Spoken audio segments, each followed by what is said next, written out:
एक के ऊपर एक चढ़े रहते हैं कि हमारा करो, हमारा करो, हमारा करो। अरे करेंगे तो हम सभी का, पर थोड़ा सा तो वक्त लगता ही है ना।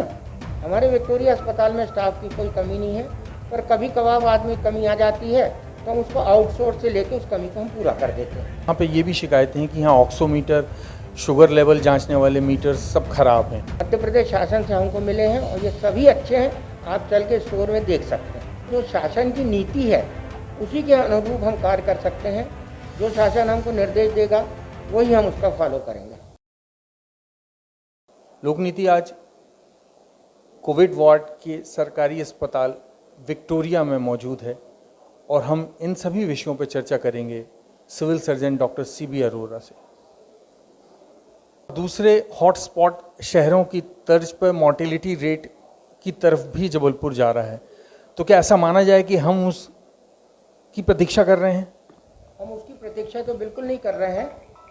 मेरा आम पब्लिक से यही निवेदन है कि जो माननीय प्रधानमंत्री नरेंद्र मोदी जी ने 3 चीज़ें बताई हैं, उसका अगर अपन सुचारू रूप से पालन करेंगे तो ये जो मृत्यु हो रही हैं, दिन प्रतिदिन बढ़ती जा रही हैं, ये घट जाएंगी। पर हमारे शहर की आम जनता जो है इन नियमों का पूर्ण रूपेण पालन न करने के कारण हमको आज ये स्थिति में जबलपुर को लाके खड़ा कर दिया है। शहर के अस्पतालों के बुरे हाल हैं। मेडिकल में उपचार को लेकर के तरह तरह की शिकायतें आ रही हैं। आत्महत्या के 3 अटेम्प्ट हो चुके हैं, एक व्यक्ति अपनी जान भी गंवा चुका है।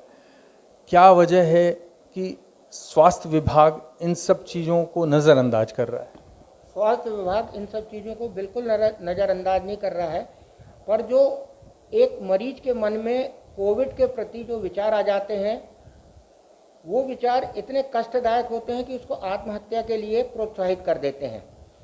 इसके लिए हमने अपने विक्टोरिया अस्पताल में, मेडिकल कॉलेज में डॉक्टर कसार ने एक काउंसलर की व्यवस्था करी है, जो दिन प्रतिदिन कोविड वार्ड में जाके उनकी काउंसलिंग करती है और कोविड के बारे में उसको पूर्ण जानकारी देती है कि आप पूर्ण रूप में स्वस्थ हैं, थोड़ा सा समय दीजिए और आप ठीक हो जाएंगे। टेस्टिंग जिस गति से बढ़नी थी वैसी नहीं हो रही है।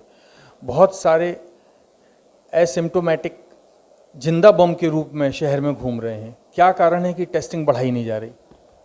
माननीय कलेक्टर महोदय के निर्देशानुसार पूर्व वाले जो वर्तमान वाले जैसे भी उनने निर्देश दिए हैं, हमारे यहाँ प्रतिदिन 39 फीवर क्लिनिक्स चल रही हैं और करीब करीब 1500 से 2000 के बीच में टेस्टिंग होती है। और जहाँ तक आपने बोला कि टेस्टिंग के दौरान फैल रहा है, ये आदमी की सोच गलत है। वो चाहता है कि मेरा काम तुरंत हो जाए और ये संभव नहीं है। ये तभी संभव है कि जब आप सोशल डिस्टेंसिंग बना के रखेंगे, तभी ये कार्य सुचारू रूप से चल पाएगा। एक के ऊपर एक चढ़े रहते हैं कि हमारा करो, हमारा करो, हमारा करो। अरे करेंगे तो हम सभी का, पर थोड़ा सा तो वक्त लगता ही है ना। वो मानते ही नहीं है, तो जो पॉजिटिव है वो फैला देता है। लेकिन टेस्टिंग जिस हिसाब से बढ़नी थी उस अनुपात में तो उसका रेशो नहीं गया ना? नहीं, उसी अनुपात में रेशो है। हम 1800 से 2000 के बीच में प्रतिदिन करते हैं और रिपोर्ट भी उनको बिल्कुल सुचारू रूप से दूसरे दिन दे देते हैं। RT-PCR से अगर ICMR जाती है या मेडिकल कॉलेज जाती है या कुछ प्राइवेट संस्थाएं हैं उधर जाती है, तो उसमें 2 से 3 दिन का समय लग जाता है। टेस्टिंग को लेकर के एक बात और कही जा रही है कि जबलपुर के सैंपल गुजरात की सुपराटेक प्राइवेट लैब में भेजे जा रहे हैं, वहीं आसपास से आने वाले सैंपल्स ICMR भेजे जा रहे हैं। ये आपका कहना ठीक है, ये शासन की नीति है। जहाँ हमको शासन बोलेगा कि आप अपने सैंपल भेजिए, हम वहीं भेजेंगे। उनका टाई अप होगा शासन का और कंपनी का। लगातार बिगड़ती स्थिति के बाद डॉक्टर और हेल्थ स्टाफ की कमी सामने आ रही है।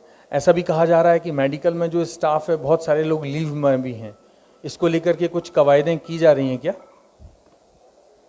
हमको अभी विगत 2-3 दिन पहले डॉक्टर कसार ने बोला था कि हमको अपना स्टाफ बढ़ाना है, तो हमारी माननीय MD जो है NHM की, उनने पूरा स्टाफ दिया।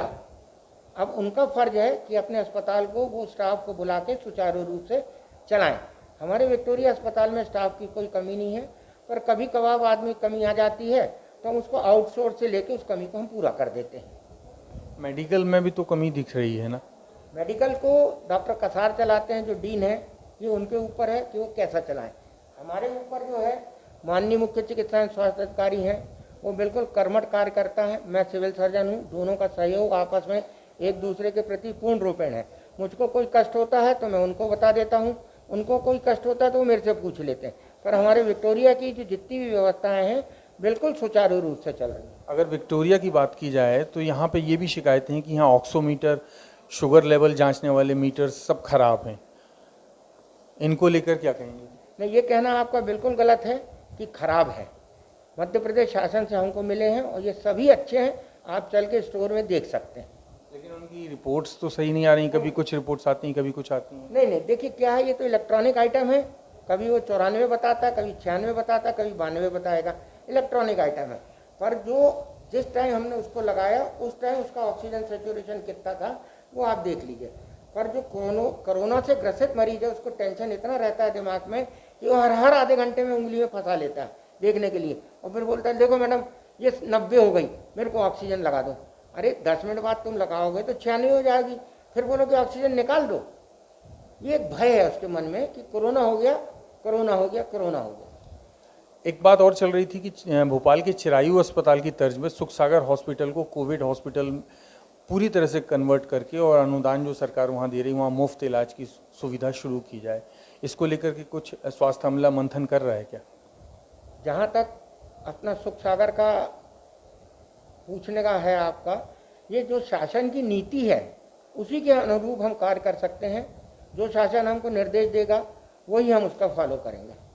सितंबर में कयास लगाए जा रहे थे कि मंथ लास्ट में आंकड़ा लगभग 10,000 पॉजिटिव का जाएगा, लेकिन और भयावह आंकड़े हो सकते हैं। कलेक्टर साहब का कहना था कि मैं जिले का मालिक हूँ, मेरे की सहयोग से सभी विभाग वाले कार्य कर रहे हैं, तो मेरा रिक्वेस्ट है कि आप लोग भी सभी एक ज्वाइंट होके मेरे को सपोर्ट करें। और हम लोगों ने उनको आश्वासन दिया है कि हम लोग सब मिलके, चाहे कोविड में कार्य कर रहे हैं तो कोविड में करेंगे, अगर हम नॉन कोविड वाले हैं, अगर आप हमको कोविड में लगाएंगे तो हम कोविड का काम करेंगे। हमारे यहाँ आईसीयू बन रहा है 16 बिस्तर का, उनका भी निरीक्षण किया उनने। शीघ्र अतिशीघ्र वो चालू हो जाएगा, ऑक्सीजन लाइन तैयार है, बेड्स हमारे पास तैयार है। जिस दिन हमको एनएचएम के अंडर में वो बन रहा है, जिस दिन उसने हमको दिया उसी दिन से हम उसको दूसरे दिन से बेड डाल के चालू कर देंगे। लगातार बढ़ती संक्रमितों की संख्या को लेकर के होम आइसोलेशन की बात भी चल रही है, इसको लेकर के क्या तैयारियां हैं? अगर कोई होम आइसोलेट पेशेंट हैं तो उनका ट्रीटमेंट कैसा होगा, उनका स्वरूप कैसा होगा? हमारे यहाँ ई संजीवनी चल रही है, कंट्रोल रूम चल रहा है। जो आदमी होम आइसोलेशन चाहता है वो बिल्कुल अवश्य रूप से हो सकता है। अभी 48 से 50% लोग होम आइसोलेशन में, और वो डायरेक्ट कांटेक्ट में रहते हैं हमारे कंट्रोल रूम से। उनको कोई भी तकलीफ होती है तो तुरंत उनकी व्यवस्था कर दी जाती है। आगे क्या आप शहरवासियों के हिसाब से शहर के लिए क्या कहना चाहेंगे? 3 बिंदुओं में बताएं। मैं तो हमेशा से यही बोलता रहता हूँ, माननीय मोदी जी ने जो 3 चीज़ें बताई हैं, हाथ को धोना, दूरी बनाए रखना और मास्क लगाना, इस नियम का आप पालन करेंगे तो इस बीमारी को हम भारतवर्ष से जल्दी निकाल देंगे। जबलपुर इस समय अपने सबसे बुरे दौर से गुजर रहा है। कोविड-19 का प्रकोप पूरे शहर में छाया हुआ है और लोगों को डर बना हुआ है। उम्मीद करते हैं दवा और दुआ दोनों काम आए।